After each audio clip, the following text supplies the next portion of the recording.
You know you're stressed. You know you're anxious. Do you have depression? And do you really need to know the latest in the biology of how the brain works and depression works or doesn't work and whether the gut is involved to get meaningful help? That's today's big question. I promise it's kind of one question, even if there's a ton of different answers, and they're going to be different for everybody. And this conversation is a follow-up to our last couple conversations about the brain and the gut and depression. My returning guest is Srijan Sen. Before we get into it, our usual disclaimer, folks.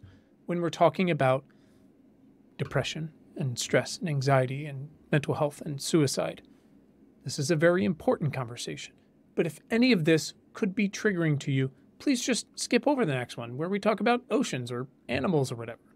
Nothing in this conversation, of course, should be taken as medical advice. If a treatment or some combination of treatments prescribed or recommended by your healthcare provider is working for you, huzzah, that's great. Stay with it.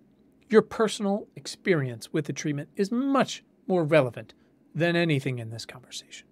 If you're using a depression medication or other therapy and not getting relief from your depression symptoms, talk with your healthcare provider. And finally, of course, if you are struggling and feeling distress or that you might hurt yourself, you can text or call the Suicide and Crisis Lifeline at 988. That's 988 right now to get help. And you can even call and press 3 to speak to a counselor with the Trevor Project, our friends, the nonprofit who provide wonderful support for LGBTQ+ folks. Welcome to Important, Not Important. My name is Quinn Emmett, and this is science for people who really, really give a shit. In these weekly conversations, I take a deep dive with an incredible human like Srijan, who's working truly on the front lines of the future, where there's so many questions and so much possibility, in an effort to build a radically better today and tomorrow for everyone. Our mission is to understand and help them unfuck the future. Our goal is to help you answer the question, what can I do? Srijan, awesome. Welcome back to the show. Welcome back. Thanks for having me. You are welcome, man. I'm so glad it's starting to get a little warmer there for you. 70 degrees yesterday, which is amazing for the beginning of March. Now, I don't want to dive into climate stuff because it makes me want to have another mental health conversation. But from what I understand, like not a bad winter there. No. The little known upsides of climate change are seen in Ann Arbor in January and February. But yes, it wasn't a bad winter. I have made this like semi gallows humor joke a few times. Maybe not to you, but it's very easy to be with people, friends, family, whoever, but really like children who so innocently. I'm down in Virginia, and it's very mild anyways. Like we get hot, sticky summers, but it's not Alabama. We get cold winters, but it's not central New York where I lived. But it's very easy for someone in December, January to be like, "Wow, what a nice day! Can you believe it?" And I'm just like, "Don't say it. Like, don't ruin this for them. They don't want to talk about it right now. They don't want to know right now. You don't want to talk about it right now." But at the same time, it's like the most important thing we can do. But I'm like, can we just take a day off, bud?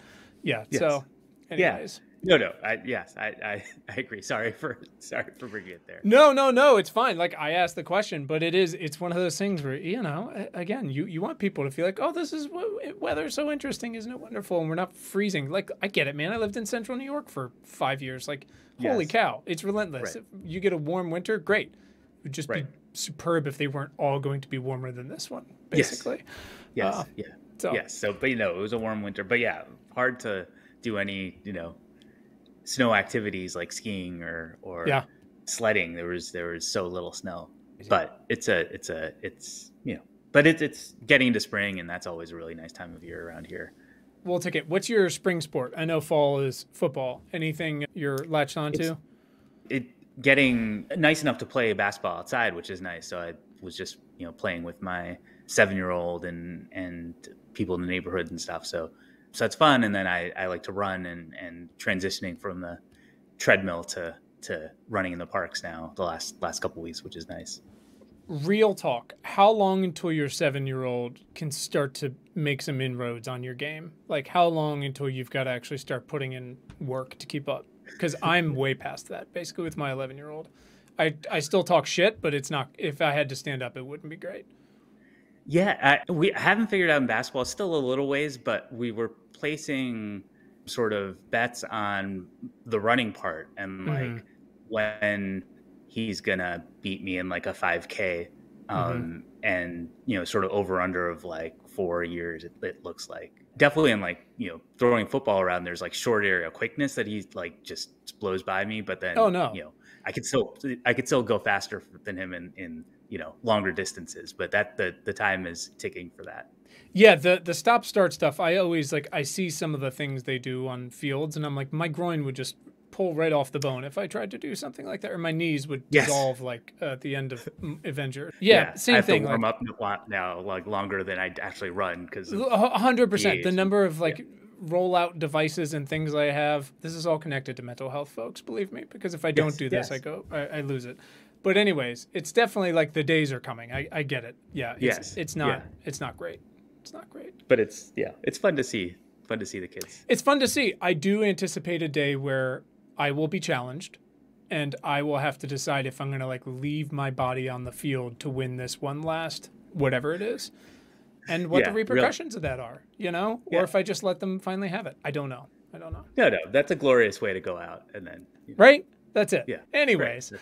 All right. So, thank you for coming back. The last episode was meaningful to me and I got a lot out of it, and I think a lot of folks got a lot out of it because a lot of folks are dealing with not just their own situations but seeing it in their friends, in their family, young people all over the place, older people all over the place, and it can be caused by any number of things. Even if it's not depression, there is anxiety. There's all kinds of different flavors of this. I've certainly got my own versions of it, but Yeah, there's I also really enjoyed the discussion and thought about points you made afterwards and heard from other people. So it was a really great discussion. That's and kind hope of we you. can My children continue. don't think about anything I say to them, so that's great. I say it and they're just eyes glaze over like a shark. It'll come back to them in 20 years. They're going to be like Right, when they're that thing sitting in Dad said to therapy me. for themselves. Yes.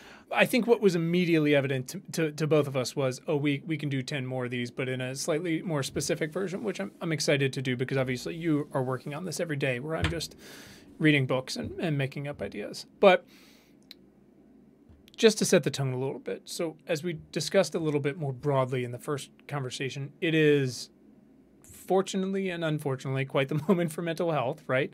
I've been trying to think about the right way to frame this without it being way off base because, again, like moronic liberal arts major here, but it seems like more people are suffering than have ever actually been really reported before, and for a wide variety of reasons. Now, part of that, again, sort of analogy is like, is there an element of that that's like cancer where we have so much more earlier detection? Is there less stigma? So not no stigma, certainly, but where we're talking about it more, especially men talking about it more.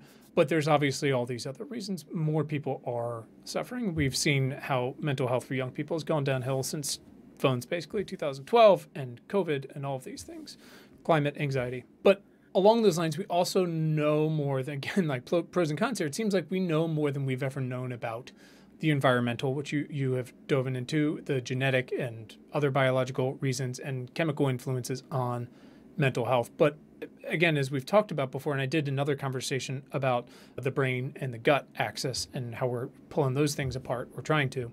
Knowing more means understanding we really don't know what to know, or as much as we think, which is exciting and also unnerving depending on who's listening or reading the headlines, right? Right. So before we get going, I do want to do one thing, which is you're so thoughtful about all this, so I think you'll understand.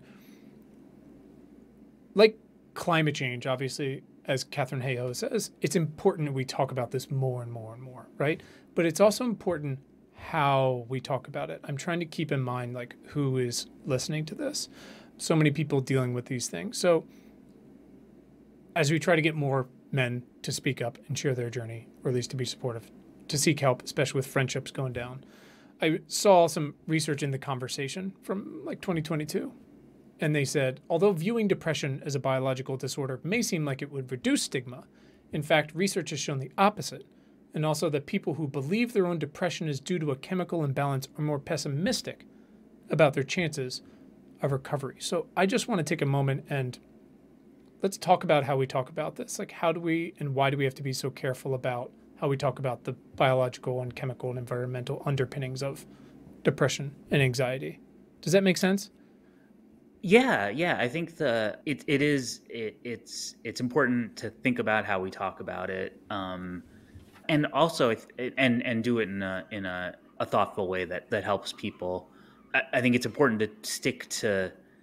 As scientists, I feel like our role is to try to get to the truth, and so that I think that's important, and then finding the right way to discuss it, but discussing it in a truthful, straightforward way is important rather than trying to.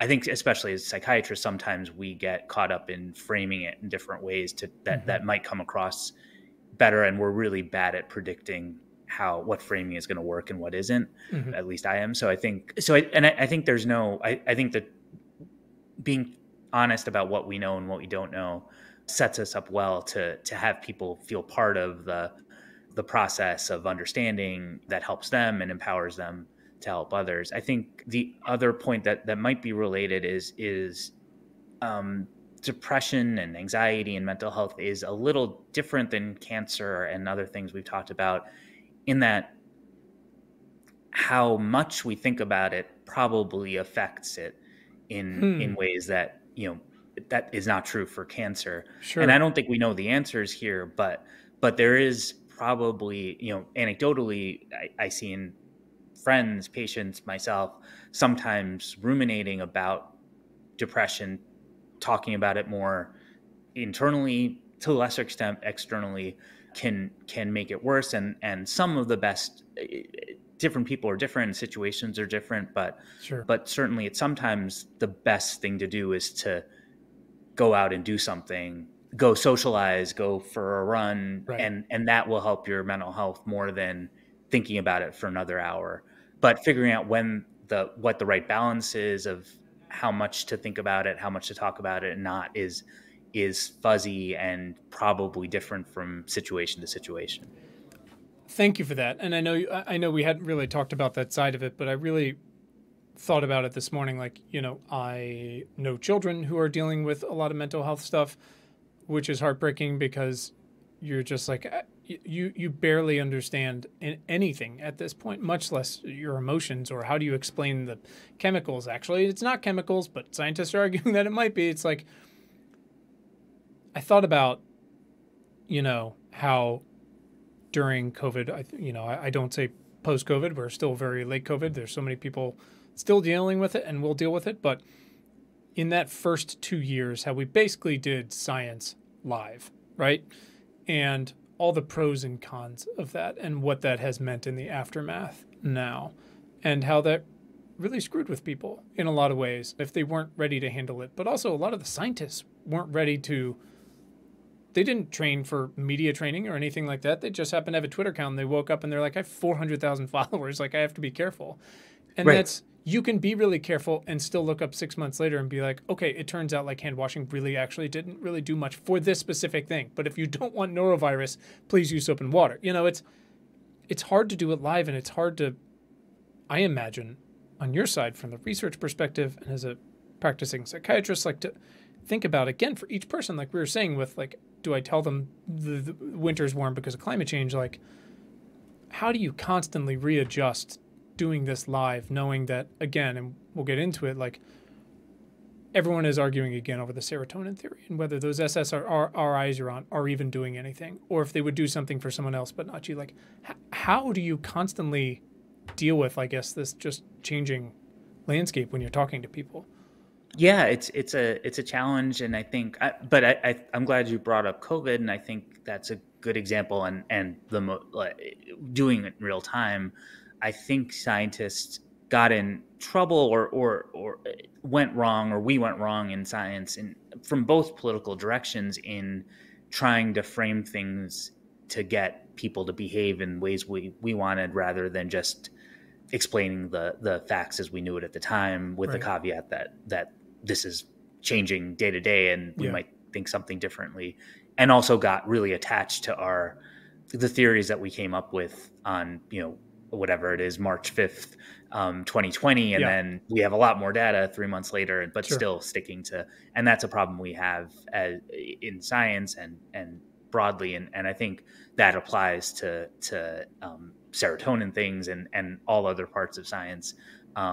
So trying to be open to changing minds and changing directions if new evidence comes that way. And then also being honest on what we know without trying to think about how that will affect, patients' behaviors on whether they take a medication or not, and not trying to frame things because we're not that smart and really bad at predicting how people will take things. Yeah. So I think that's at least how I approach it. And there's pros and cons to that. And I think it is really relevant to how we approach depression, because depression treatments, it's still what we don't know vastly outweighs what we do know. So as you mentioned, we know a good amount and more than we did 20 years ago, but everything we find uncovers 10 other things that we don't know. Right. And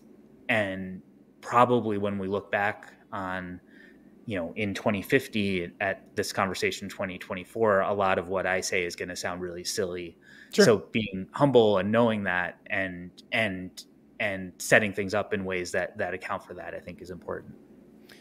I appreciate that. I think, that candid, informed humility, like objective, informed, like humility that everything is going to keep changing is helpful, both to look at like our moment of time again. Like it's easy to have this retrospective about the first half of COVID at least and go like, look at everything we did wrong. We could have done better. It's like, maybe, yeah, there were definitely some good actors and definitely some bad actors, and so many people caught in between. And it's almost, they're going to murder me, but it's almost as if climate scientists have it easy, because as much as like weather impacts have been getting crazy and the temperatures have been going up in various places and the ocean is like a boiling pot of water, it's actually basically followed the exact predictions of the model so far, which it won't always, pros and cons, but they go like, no, this is what we said, which must be nice, right? That's not really the way the serotonin theory has gone so far. No. So, all right, let's dig into this because it's been a little bit, and I think it's really interesting. So I want to offer my first caveat in the sense that, again, we need to talk about this more. I don't even remember. Our first conversation was late last year or something like that. I had some just enormous stressors in my life, still do things like that. So I started Prozac for the first time, and then actually eventually doubled it because it wasn't doing the job. I found this incredible psychiatrist who's been very helpful, very much in my face about things, which is the way it should, which is what I've always looked for. I've had just listeners, which is great for some people. I need someone who's like going to call me on my bullshit pretty daily, because that's really helpful. He was like, your narrative is great. None of that is applicable here, buddy. Nice try. It's really great. So we're doing the Prozac, but I've also got, and correct me where I'm wrong here again, because I was a religion major, but it's Klonopin, clonazepam. Are they the same thing? I don't know. They're the same name. Yeah. Generic and like great, brand names. Good talk. Anyways, I've got a package of 50 of them, little dissolvable guys. Goes under the tongue when I need them, when my children ask too many questions, when I think about all the open loops in my life. And it was a long time before I really thought like, okay, I think my exercise, as much as it's clearly helpful, is like, and my meditation is like not actually cutting it at this point, because there's just too much. And it's been helpful. It's been really helpful. The thing I described to him was, listen, I tried to use like a really practical example, knowing that like, again, you don't get rid of anxiety. You don't get rid of stress. You don't want to. But I said, in the mornings when I'm getting my kids ready, they usually come down full of joy, excited to see me, all these things. And then I generally basically ruin it for them by telling them to clean up their dishes and all this stuff. And I get increasingly stressed. I said, I'm definitely like I'm like a 4 to 5 out of 10 most mornings. And I was like, that, I don't get this time with them back. That is an unacceptable range to me. Tell me whatever it is I have to do to get to 6 to 7. No one's looking for 8 here. Like that's Father of the Year territory, and I'm not going to get it.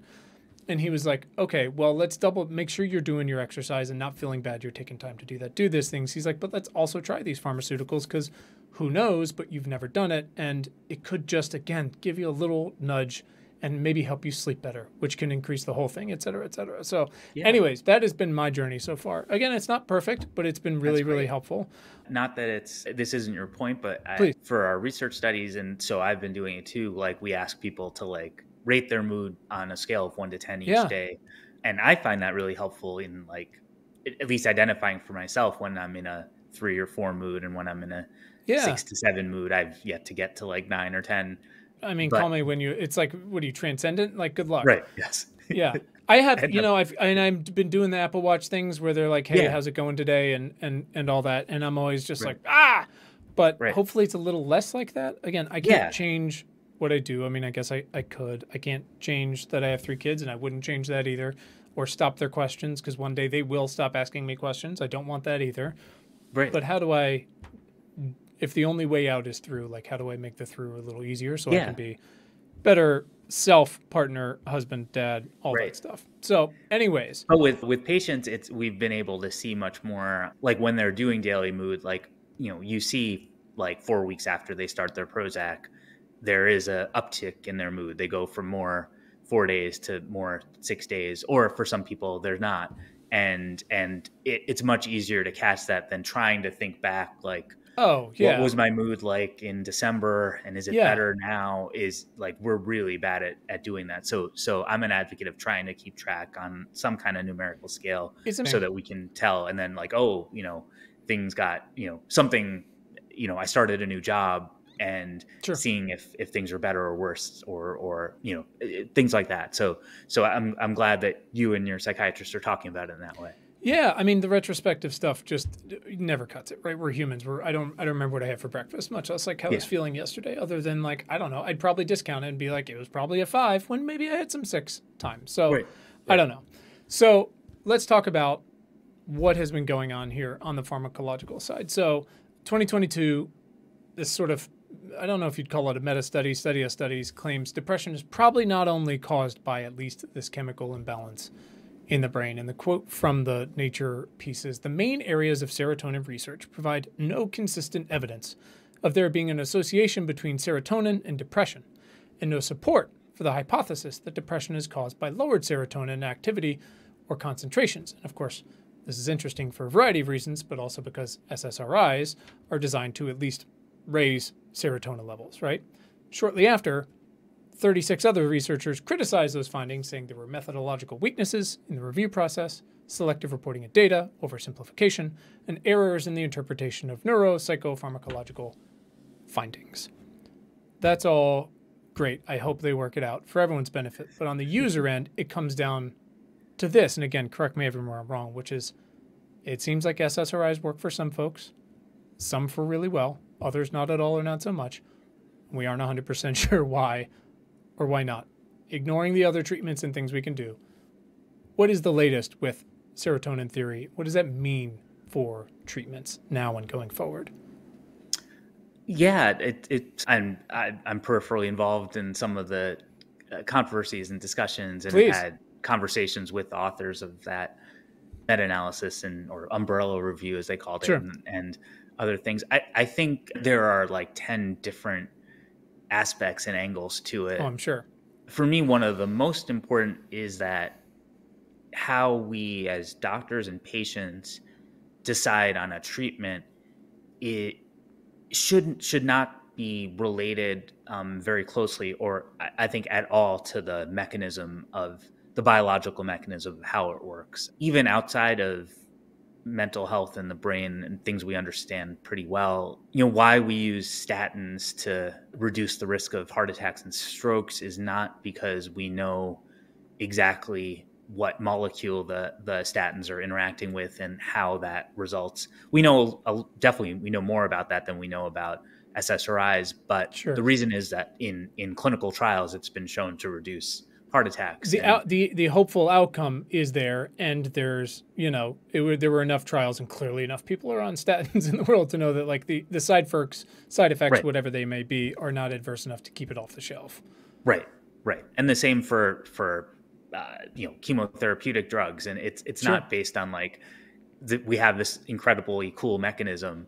The trials show it doesn't actually reduce the cancer, but like we like the mechanism. Like that's not how medicine should work, and hopefully it doesn't. And so the reason we use SSRIs and other depression and anxiety and antipsychotic drugs is because of the clinical trials, which weren't at all involved in this umbrella review. The clinical trials show, as you've discussed, that SSRIs help reduce depression, anxiety not in all patients and not nearly in as many as we'd want, but work better than placebo in the overall assessment of studies. They don't work that much better than placebo. Placebo works for a good number of people, and SSRIs work a little bit better than them. And as we've all seen and heard, there's a lot of people who don't respond well to Prozac and Zoloft and the other SSRIs, but some people do, and they should continue to take them.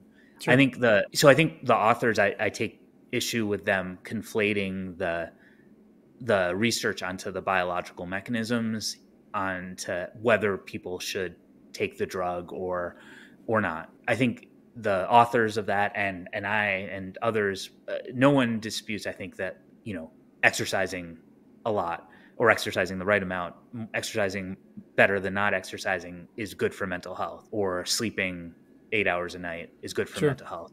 We have no idea about the biological mechanism of how going for a bike ride improves we don't know if it's serotonin or dopamine or what parts of the brain or the muscles and how but I don't think anyone doubts that it works, that it does it. The same sorry, go ahead. No, I'm saying that it does work, right? It does work. So we know from studies it does work. And the same for cognitive therapy and mindfulness and meditation. We have good evidence from clinical trials that they work. We know even less about the they're working by definition through biology. It's doing meditation for we know we've studied monks and even normal people when they go through meditation and mindfulness training, how their brain changes, and we're starting to learn more and more about that and how that changes even your blood pressure and certainly changes your anxiety and depression. But we don't really know what neurotransmitters are changed and what circuits are changed in the brain. But so I think the holding the medications to a different standard than other interventions for mechanisms isn't fair. And we should keep all the things in our arsenal and use whatever works for whatever person to get them better. I think the understanding the biology is really interesting. It's interesting to me as a scientist, and hopefully will get us to a point where we can develop new interventions that work better and new treatments. But I don't think it should influence how we think about our own treatments today.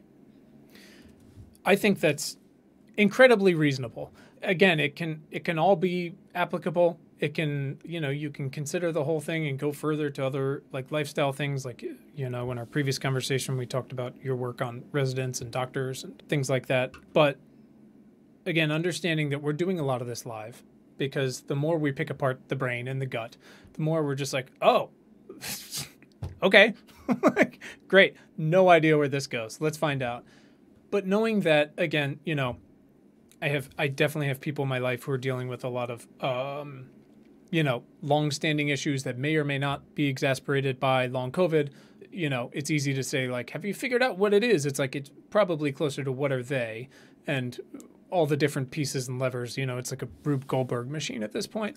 But at the same time, understanding again that like we just only know so much. And so, when I talk about this with them, we try to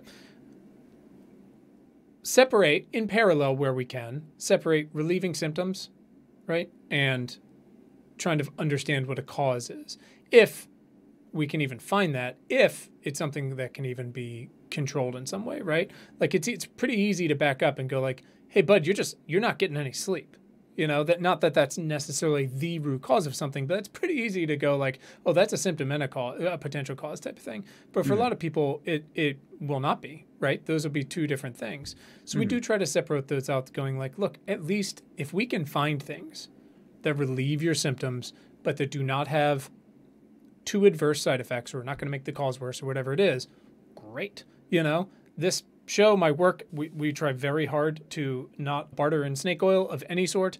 There's so much pop psychology stuff that is a nightmare and so much correlation where causation isn't even considered. It's a nightmare.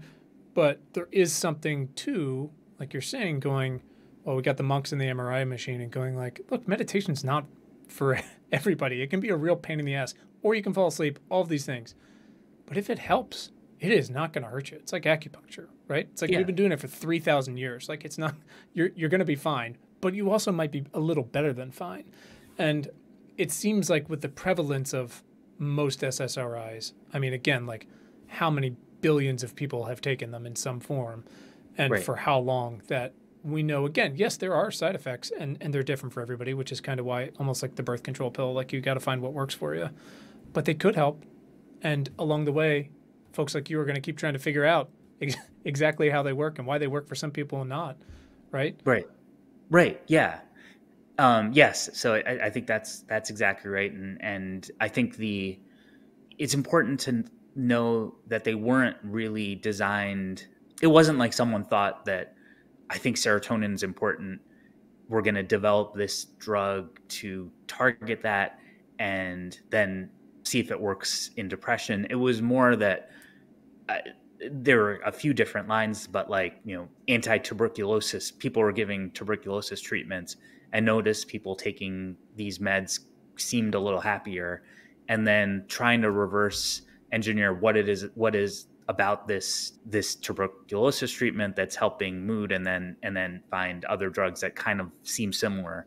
But it was mostly from finding medications that worked and giving them, rather than understanding anything about the mechanism that led to it. And that's true for a lot of the other depression treatments as well. There's a lot of interest these days about ketamine and psilocybin, and these are older, psychedelics that we also don't really know the mechanisms of. There's lots of interesting work going on in animal studies and trying to understand what receptors they work on, what parts of the brain, but they're incredibly broad drugs that affect lots and lots of different things. And we don't know why they affect our thinking and our mental health, but it's more that they probably do, and trying to understand how they do is interesting. But more, I tend to, in terms of patient decisions, try to go to the clinical trials and understand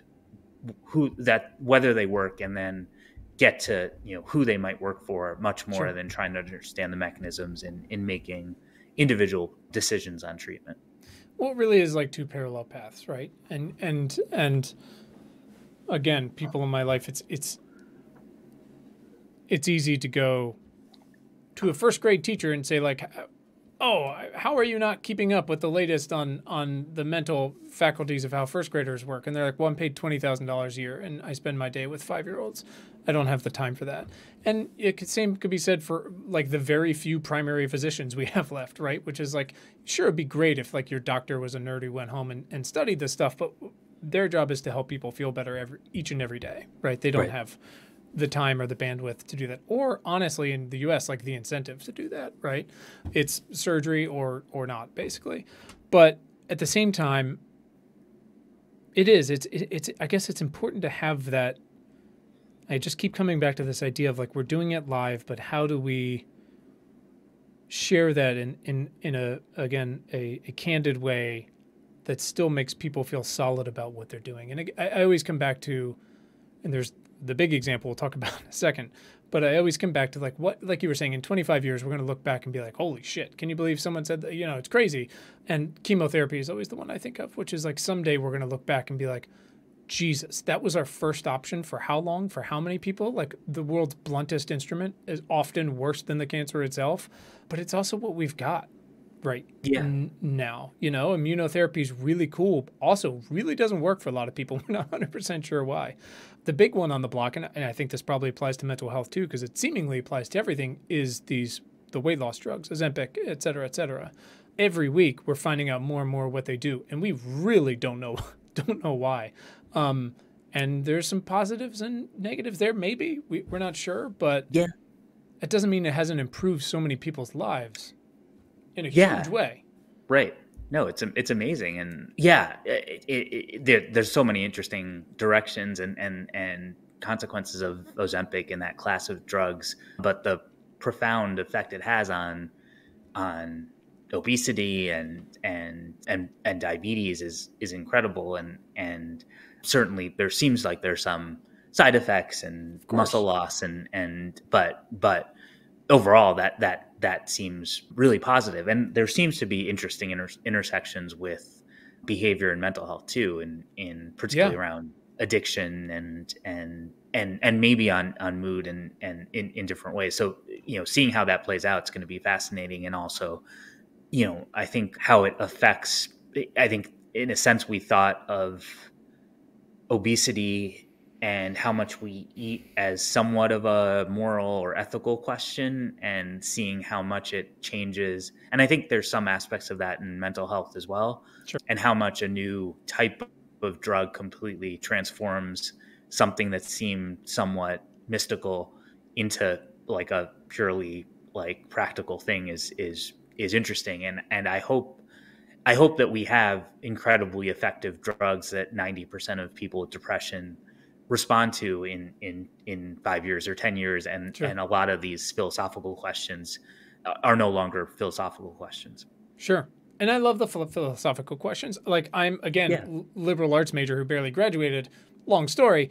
But I am, like, when I look at these tech companies and rolling out AI, they're incredible, going to change the world. But I've always believed that these companies should have a, like, chief, should we really fucking do this officer, like, in their C-suite. Someone who is liberal Yeah. arts, who's like, who gets to ask the questions? Why do they get to ask the questions? Who's this going to affect adversely or not? Who's incentivized to do this? Who's going to benefit? Do we really have to make money this way? Like, that's all really helpful. And when you have, like, I think it's Ozempic, who is it out of the Netherlands? Where I can't remember which country it's out of, Yeah, where I it's think like so. it has changed their GDP for the past like 18 months, like completely, Really? because it's so crazy. And all that's great. We should keep asking those questions. I saw an article this week, I can't remember where it was, talking about how pregnant women have started taking it because there's a lot of weight gain and that can feel horrible. Again, this can be an entirely different conversation, but some scientists and doctors are like, well, hold on though, we don't know what that's going to do to the placenta and the fetus and delivery and afterwards and brain health and all that. My first comment would be like, we don't study pregnant women as it is, which is a nightmare in itself. So we could start there, but you have to Yeah. empathize with why they might want to try it. Certainly, when you hear Right. all this about it, but again, it doesn't mean it's not helping people along the way, and it doesn't mean we can't keep asking questions along the way. Yes. Yeah. But keeping both those tracks going, but not interacting in unhealthy ways, I think is important. Unless there are, I mean, look, red flags come up and you pull something off the market. Like, it wouldn't be the first time we've done that sort of thing. It's just, it Yeah. requires intentionality, I think. Right. Let's talk Right. about the non-pharmacological things, because there are things people can do. Obviously, in the last conversation, we talked a lot about sleep, and everyone has heard so much shit about sleep hygiene. It's not that complicated. You can use a watch to track it if you want, but you get the idea. It's kind of like tracking your food. If you're able to. After a week, you're like, no, I got it. Yeah. I got it. I know what I'm doing here. Right. Let's talk about exercise. Tell me about, for folks who are able to exercise, which obviously is a pretty broad term, how do we know that this helps? What does it help with? And are there sort of measurable 10,000 steps type stuff where people can go like, this is the sort of thing maybe I could adopt to complement or be in place of or whatever my mental health regimen? Yeah, I think maybe starting with tying it all together with the medications, there Sure. are there's SSRIs, there are many different types of SSRIs. There's other ones that are close to that, like SNRIs, that are slightly different, and other classes of medications. There are therapies that we have mostly heard of, like cognitive therapy and Sure. mindfulness and interpersonal therapy, and they all kind of work. Probably something like 40%, 50% of people respond to any of them, but it's a different one that different people respond to. And right now people tend to go through lots of trial and error. Some people are lucky and the first thing they try works. Some people have to go through 4 medications and 3 therapies before finding what works or what combination works. And some people, none of the conventional ones we have work. And we don't really have a good way of figuring out what's going to work for what person. What your cocktail is going to be. Yeah. Yeah. And so we're doing work and other groups are doing work to try to see if anything from people's histories or how they're thinking now or some of their wearable data or genetics or other things can help us identify, you're likely to respond to Prozac, or you're likely to really do well with mindfulness, or you're Or probably not going to psilocybin, respond. right? Exactly. Right. Or these things are probably not going to work for you, and you're probably going to need, ketamine or electroconvulsive therapy, and not going through 5 years of trial and error and just skipping to that. We're not there yet, but we're hoping to get there. And the same kind of thing, I think, applies to things we don't consider typically as part of the typical regimen of things that a doctor would prescribe, but are effective treatments and interventions for depression and anxiety. So exercise is amongst those, and it really helps some people a lot, and some people it doesn't help that much. It rarely harms, but there is, genetics and other things. We and others have done work in predicting if you're going to respond well to exercise and if it's important to you. And I think there's no magic number, like, 10,000 steps. It's Right. probably, it's reasonable. But getting 3,000 steps is better than getting 2,000 steps, and Sure. getting, and doing anything at all is probably the most important thing. And then there's marginal benefits to doing more. So I think it's exercise is really good in a lot of things for physical health, cardiovascular health, clearly for mental health, clearly for staying well. And even if you are depressed and sick, to get better. I think there's studies comparing different kinds. There was a meta-analysis that came out last week that found like dance was the most effective type of exercise. Great. I'm not sure if that's true. I think it's probably more people who'd be willing to do dance as an intervention are different than people who wouldn't. Yes. Great. Yes. It's like I'm wrestling while you're thinking of like, do I use the term like broad strokes, telling people like you don't need to become a triathlete, like you said, 2,000 steps is better than 1,000 steps, or is it you don't want to dumb it down to like lowest common denominator, but it's the idea that like something is better than nothing, and a little more something is better than something. It's the same thing as, and again, I know there's been studies on this and that, and it's easy to feel like it's sort of softer science, but like exposure to nature, which seems to be really great. Yes. If you have any access to it and you're not doing it a little bit, I don't know, it seems to help. A little bit, yeah, exactly. And I think I think there's getting to be more real science behind all of this.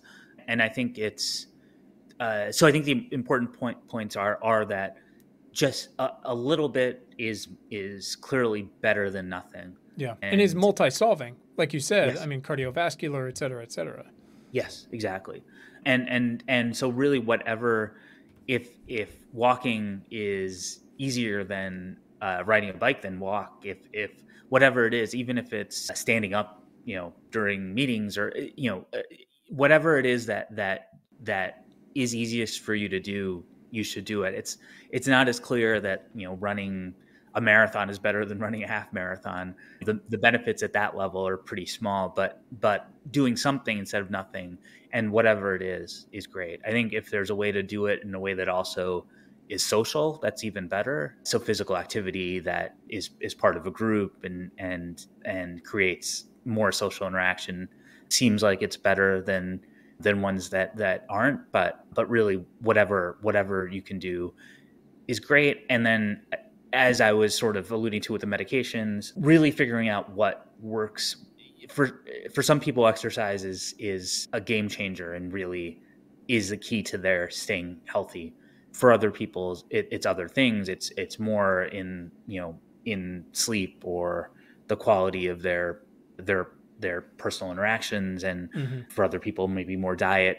I think experimenting with yourself and understanding what sort of is the maybe the key is too strong, but the elements that most affect you, and as we talked about before, trying to keep track of your mood. You don't need the 1 to 10 system, but some system, and being able to figure out like, oh, really, I've been 3 days a week for the last month. I've been going for a long walk, and my mood is better on those days, or not, and Or not. figuring Yeah. that out is really valuable.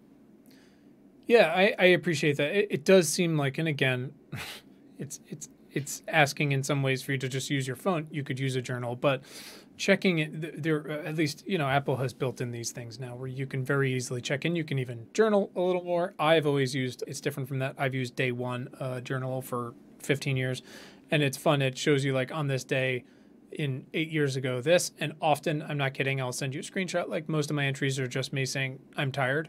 So that's great. Good to know nothing has changed. But it is this, but this checking in, Yeah. just the act of it, but again, enabling like a more valid retrospective, I think is Right. probably a little helpful there for you. And I imagine when you do get up the nerve to go talk to a psychologist or a psychiatrist or a social worker, whatever it might be, someone who you might want to have talk therapy with, or someone who might be able to prescribe a medication, or both, like having that data for yourself and for them, Right. I imagine can further your own interests in some way. Yes. Yeah, exactly. Yeah. I want to check out that what Day One you said was Day One. It's a Okay. journaling app. I don't know if it's Mac or Apple only. It's been around for 12 years, something like that. At least Okay. that's how long I've had it. It's great. But now Apple's got their own journaling thing built in. It's not as powerful. The point is, like, there are tools and they're there and you can start to use them, and they're not going to solve everything, but just knowing Right. yourself a little better without being one of those crazy people like myself who can check too much data.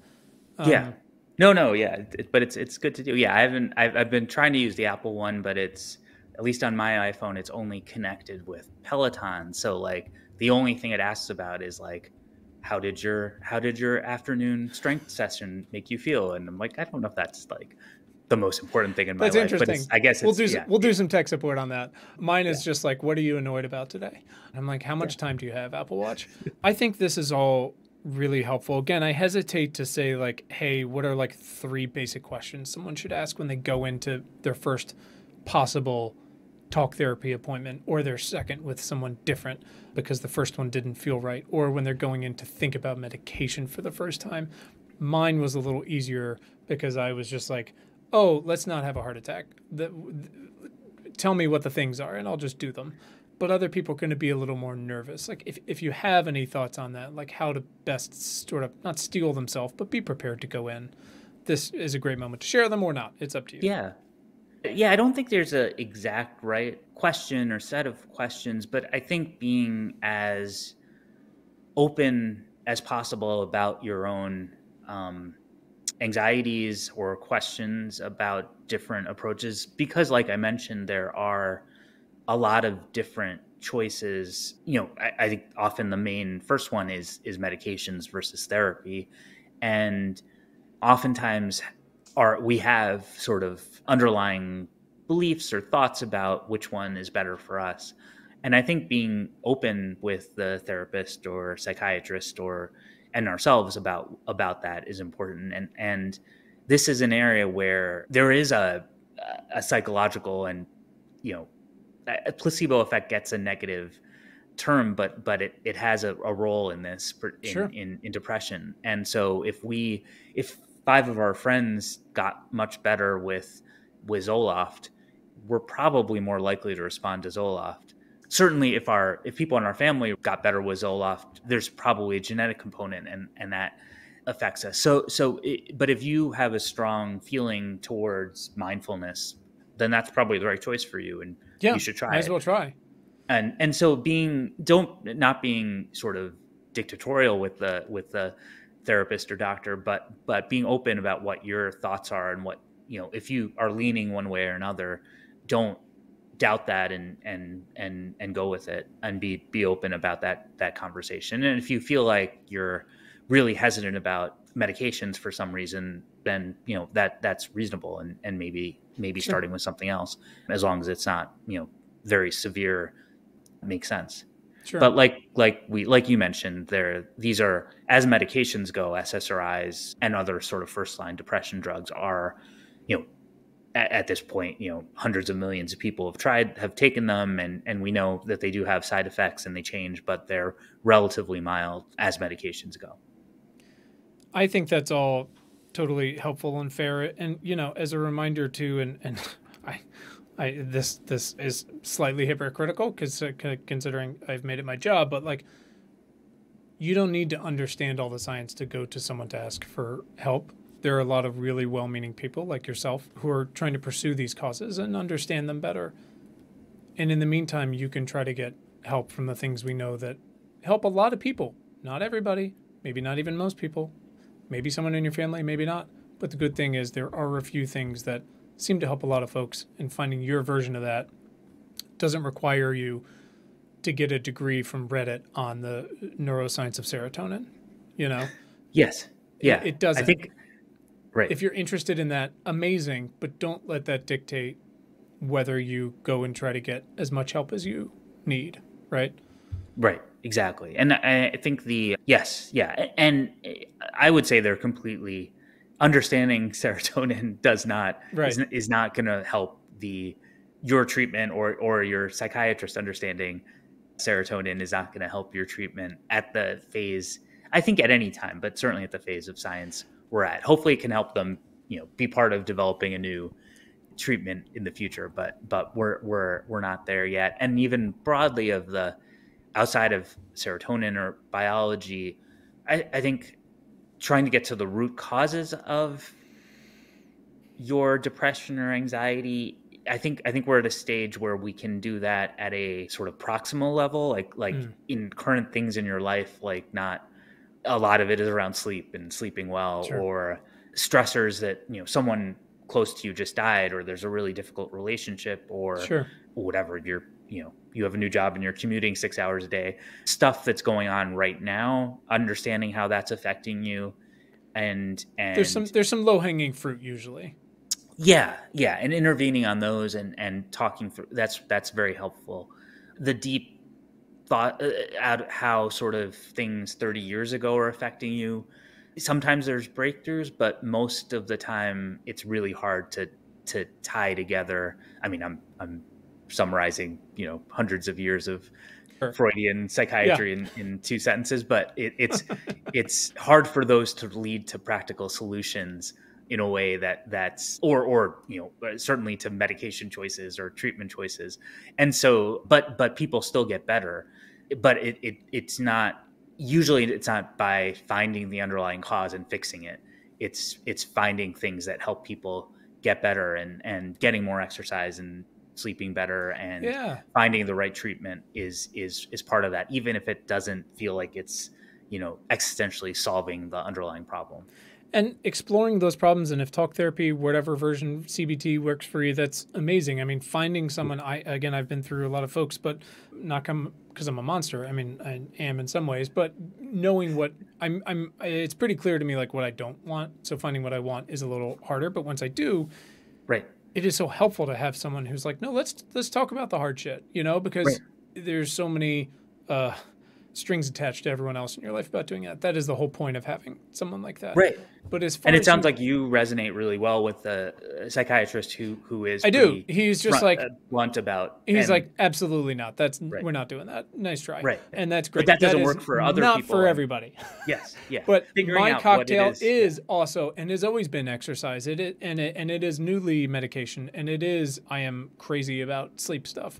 Yeah. Right. And it's still figuring that out for enough. It's I wish we were in a place where we knew, like, it was those it's those exact things for everyone, but we're not. But figuring that out for yourself and that self-discovery is so critical. It's funny, for as much as we really don't understand the brain, much less if it's like tied to the gut, like God forbid, we're in even more trouble.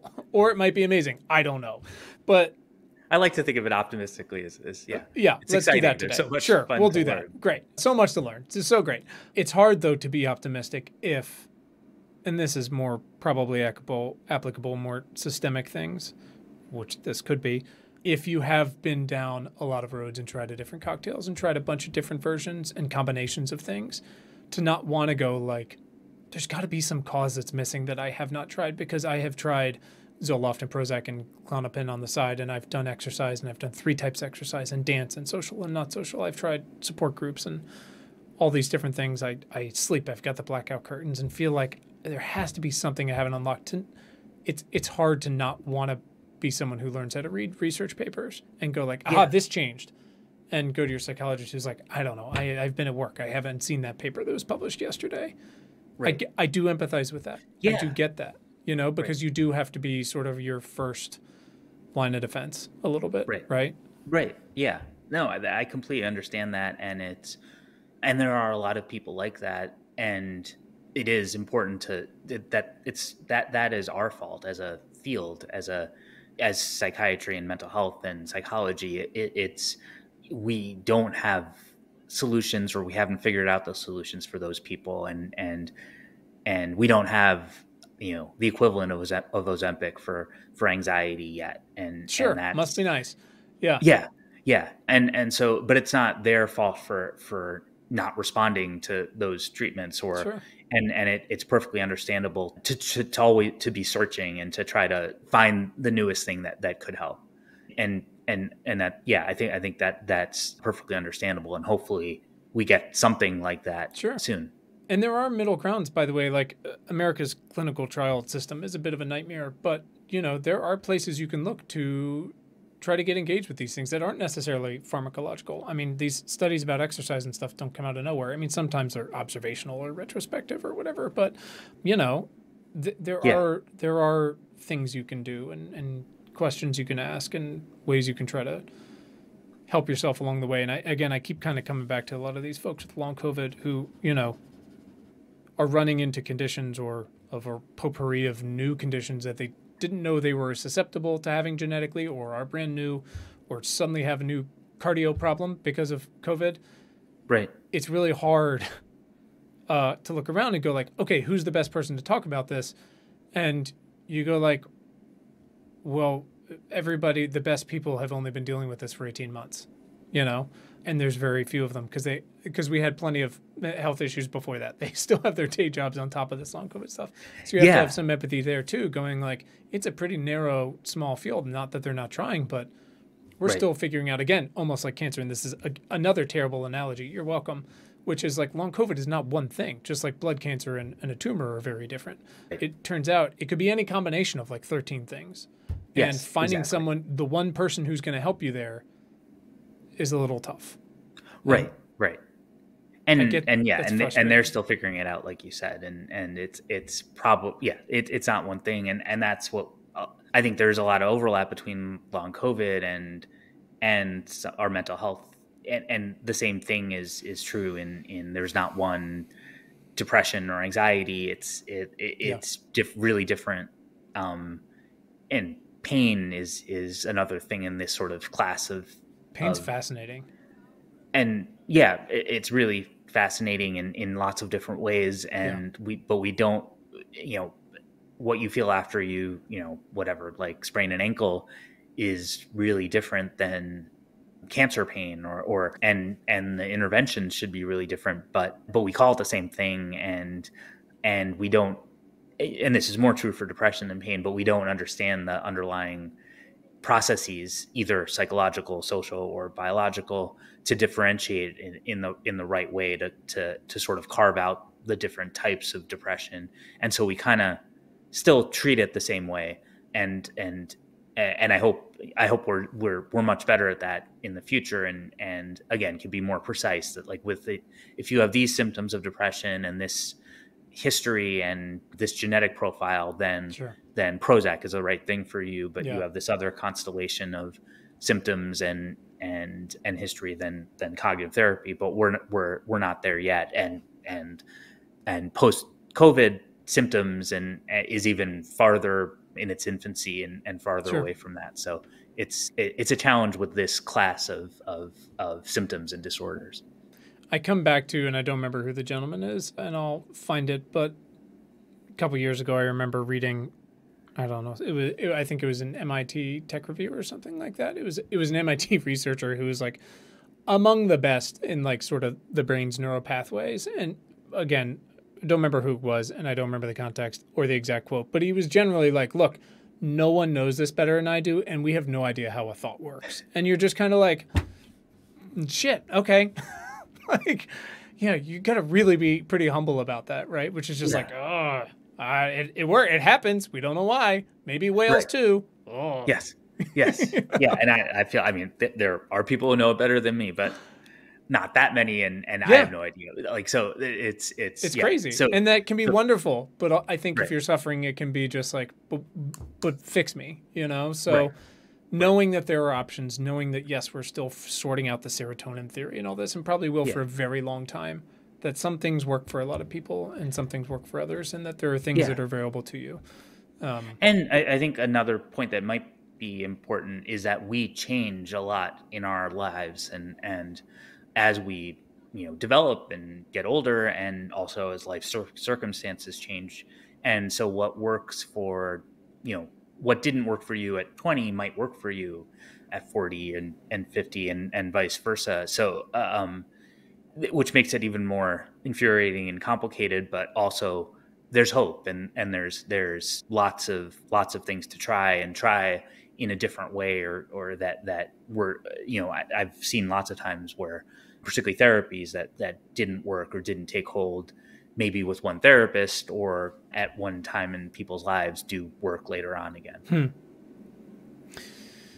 Well, it all sounds easy. Yes. Yeah.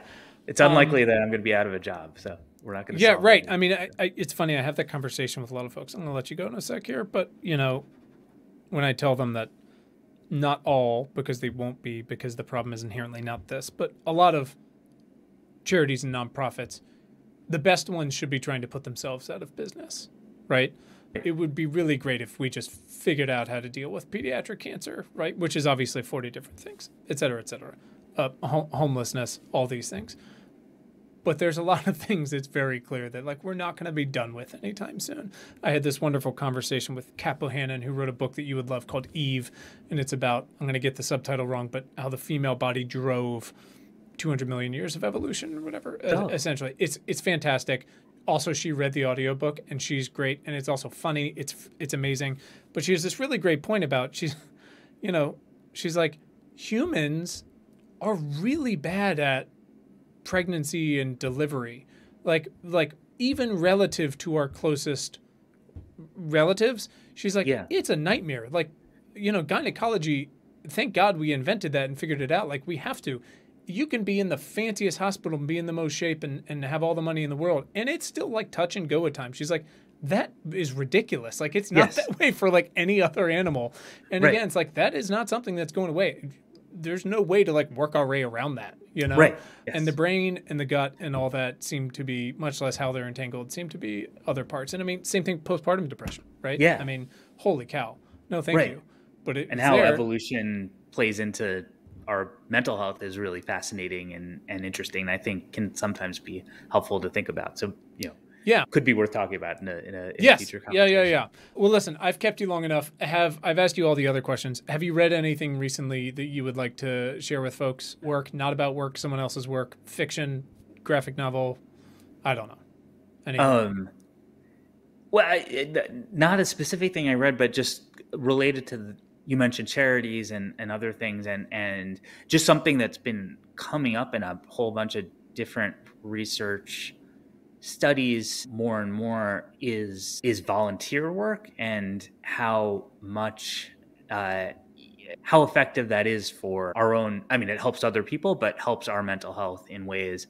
I've seen it in the population I study of physicians. There was even a study recently of like workplace mental health interventions, and almost nothing worked except volunteer work and a bunch of other sort of meta-analyses showing pretty profound effects for some extent charitable giving, but even more volunteering and spending time on that, on depression and mental health. So, I think not everyone can do it and not everyone has time, but the more you can, again, we don't know the exact mechanisms, but it's hard to feel bad about yourself if you're volunteering. I think I've come to realize more and more in how much it helps the person volunteering, and is a good thing to do for people who have the capacity to do it. So Sure. I think we need to learn more who it helps, but I think that's another thing in the arsenal that we should use, I think, much more than we do, and hopefully that helps the world as Sure. well. So. Yeah, it's clearly not like that narcissistic, right? I mean, there's an element of like, great, you're running a marathon, buddy. Like, congratulations. I'm glad it makes you feel better. But like, what does that do for people? Not a whole lot. Versus some form of volunteering. Like, Lord knows we need it these days. Whether it's anything, tutoring, handing out food, whatever it might be, is amazing. Right. And I think that helps build community too, which is we're having a little bit of an issue with. Really important for. I think we know inherently it's good for the world and good for the community, but the fact the extent to which it helps us being part of that is I think underappreciated. So that's tangentially the one thing that came to mind to add. Great. I love it. We'll find some resources to share on that. Srijan, thank you so much for your time. Again, hopefully you don't regret it this time. I'm going to keep until you feel like it's enough. That's all I got. Obviously, where can people follow your work, just so we can put it out there? Sure. I have my group's website, and I'm on X or Twitter or whatever we're calling it these days, and the University of Michigan Eisenberg Family Depression Center, which I help direct, also on Twitter, and our website has a lot on the latest news and research and things people can do to stay up to date and take care of themselves. So happy to share any of those resources if it's of interest. Awesome. All right. This has been fantastic. Thank you so much. That's it. Important Not Important is hosted by me, Quinn Emmett. It is produced by Willow Beck, and the music is by Tim Blaine. You can read our critically acclaimed newsletter and get notified about new podcast conversations at importantnotimportant.com. Thanks so much for listening, and thanks for giving a shit.